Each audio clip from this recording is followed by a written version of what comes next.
দেখেন, এই যে আপনি যাবেন হচ্ছে প্রথমে এখান থেকে এই যে মেনুতে যাবেন।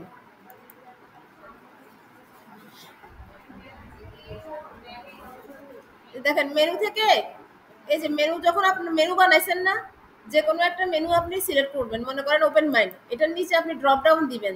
তাহলে এখান থেকে আপনি প্রথমে যে পেজগুলো আছে দুই একটা পেজ আগে সিলেক্ট করবেন, অ্যাড টু মেনু। হ্যাঁ, এই যে দেখেন রিনিউয়েবল এনার্জি আর এই যে কনসালটেশন, এই দুটা পেজ আমি নতুন করে আবার অ্যাড দিছি।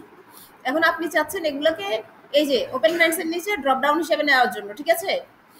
তো কিভাবে নিবেন, এই যে একে টাইনে ধরে উপরের দিকে প্রথমে নিবেন এই দুইটাকে।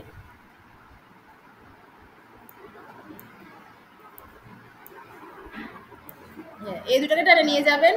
এরপর একে ধরে এই যে ওপেন মাইন্ডস এর নিচে ছেড়ে দিবেন। এই যে দেখেন সে অটোমেটিক দেখাচ্ছে এটার আন্ডারে এটা, ঠিক আছে? এই যে কনসালটেশন, এই যে ওপেন মাইন্ডস এর নিচে দিয়ে দিলাম এটার আন্ডারে এটা।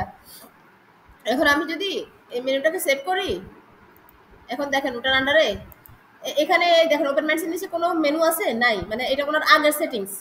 এখন আমি যে নতুন কাজটা করলাম, এই যে দেখেন এখন সেটা কাজ করতে গেলে নতুন করে তার নিচে ড্রপ ডাউন চলে আসবে। এই দেখছেন ড্রপ ডাউন চলে আসছে। কথা বোঝা গেছে? যে আপনি ড্রপ ডাউন যেখানে তৈরি করতে চাবেন, তাহলে আপনাকে আগে যে পেজগুলো আপনি চাইবেন যে এটার আন্ডার ড্রপ ডাউন হবে, সেই পেজগুলোকে আপনি আগে ক্রিয়েট করবেন। ক্রিয়েট করার পর মেনুতে এড করে ওই যে যে মাদার যে মেনু, তার নিচে মাদার পেজ, তার নিচে নিচে ঢুকাই দিবেন, তাহলেই হয়ে যাবে। ঠিক আছে? এটা একদম সিম্পল।